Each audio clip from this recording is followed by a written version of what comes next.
Hello my friends, welcome to the Knife Lab. Today we are looking at 6 of the more common budget steels. We're going to cut test them against twisted sisal rope and see which one holds an edge for the longest time before it no longer easily slices a held sheet of paper. Can you think of anywhere you would rather be? I would rather be in Buat's void. Stupid human astronomers say this void is a natural occurrence. It is in fact the center of my homeland, where my Type 3 civilization has devoured stars to power our galactic empire. The darkness you see is the scar of our progress as we rend the flesh of the cosmos. All will be brick. Anyway, what I've done is take my KME sharpening system, hit these knives with the 300, the 600 and then the 1500 grit diamond stones, and then finish them with a 1.5 micron infused diamond strop. So it's leather with a diamond paste impregnated. You use the worst words. Into it. The reason I've done this is because, frankly, I've run out of KME films, and this is a pretty achievable edge that most people could probably get with gear at home. Most sharpening systems will go up to 1500 or 1000 or so should be a relatively achievable benchmark. 17 degrees is the angle that I can set very easily on my KME, and is a good EDC edge bevel, in my opinion. Some people like a little bit steeper at 20 degrees. Either way, not the end of any world. So, the steels we're looking at today. 440C on this QSP Parrot, I believe. 440C was once like the cutlery steel. It was a specialized product. It was made for knives, which is quite rare until recently for a lot of steels. Most steels are sort of just purposed as cutlery steels when they were actually for other things. Next is the steel that really took the world by storm when the Chinese entered the knife market about 15-20 years ago with a huge presence. Was 8CR13 MOV. This is on a CRKT Sketch. Interesting little knife. 8CR13 MOV is said to be somewhat of a Chinese equivalent of 440C. Next we're using D2. D2 is a relatively new addition to the budget knife world, but it has taken the budget knife world by storm. Ever since people were jonesing for the rat number 1 and 2 to be in D2, the companies have caught on and realized that this is a very well-performing steel that you can obviously get at a very cheap price, because it's bloody everywhere these days.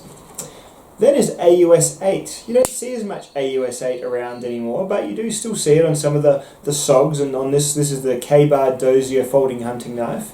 AUS 8 was, again, sort of a 440 type Japanese recipe, I think made by Hitachi, one of those companies. Then we've got 14C28N. This is the Sandvik steel kind of entry level into good to decent budget pocket knife steels. Kind of an upgrade on the 13C27. The 14C28N has a little bit of nitrogen in it and has relatively sort of mid-range rates of carbon and chromium and things like that. It's always been a good performer in my opinion. And then lastly we've got 420HC. We've got 420HC on this, the Buck 110 Folding Hunter. Now I've tested this before in various edges and types, and I have always noted that the Buck heat treatment is in fact a little bit better. Uncle Randy is absolutely right. It is a pretty good version of this steel. Often 420HC will be a very kind of low end, very forgettable steel, but Buck has always managed to make it relatively performable. Performs well from Bucks in my experience. So, Performable. Adjective. Meaning, to gloss over the butchering of an entire language. a few things to acknowledge about this test is that I'm just a person doing a test in my garage at home. The garage? Hey, fellas, the garage. Well, ooh-la-dee-da, Mr. Frenchman. Well, what do you call it? A car hole. So of course, this test is, while I try and keep things as steady as I can, it's definitely prone to human error. I think I've put the same edges on all the knives. I'm pretty happy that this tests the absolute edge, so right at the edge rather than anything really behind the edge. That's why I do the paper cut as the stopping, because it really is just that very edge that cuts the paper. So that's why I do that. I'll try and use the same amount of each edge as well, because obviously if I'm only using a centimetre of the edge, that centimetre is doing a lot more work than if I'm using about 1.5 inches. So I use about 1.5 inches to 2 inches of each blade when I do this cut test as well. But yeah, there are a few other things that I've gone through several times in other FAQs. This is kind of just for interest, for fun, and for a little bit of bro science. So take from that what it will. Disclaimers over. Let's get into the testing.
Alrighty, the results are in. We've got a three-way tie actually for third place, as it is.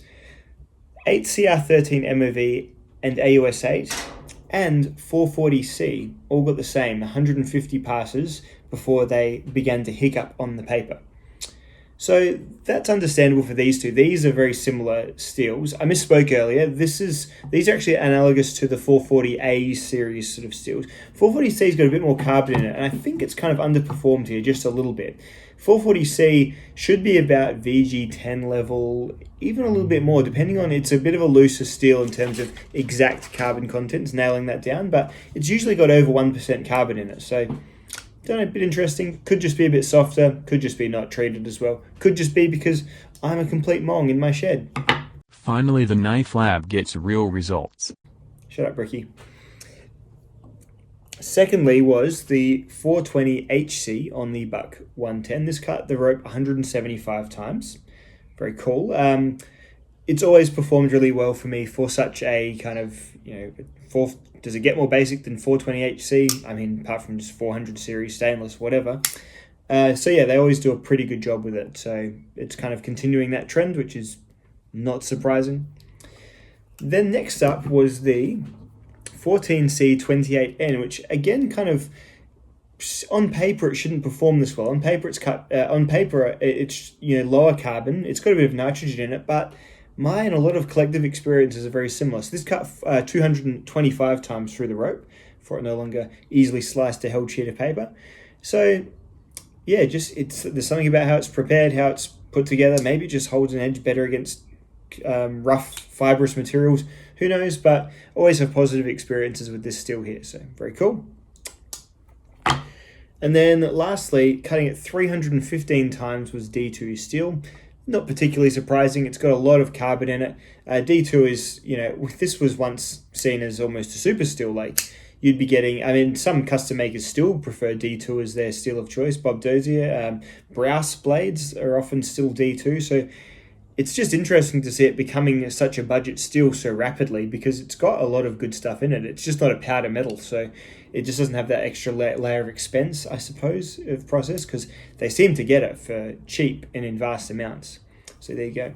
But then considering D2 as a everyday carry steel, are you really happy with needing to worry about surface rust building up? This knife even has some surface rust and tarnishing building up on it, and I've barely had it. So that is definitely something to consider as well.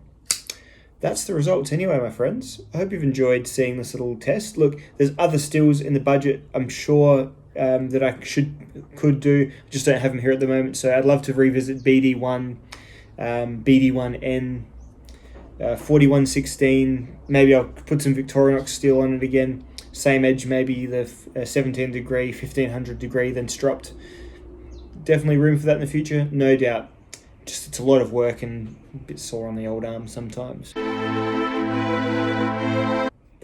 But really, I do enjoy doing it, so I'm sure I'll get to it in the end. Hope you've enjoyed, and I'll see you in the next one. Goodbye.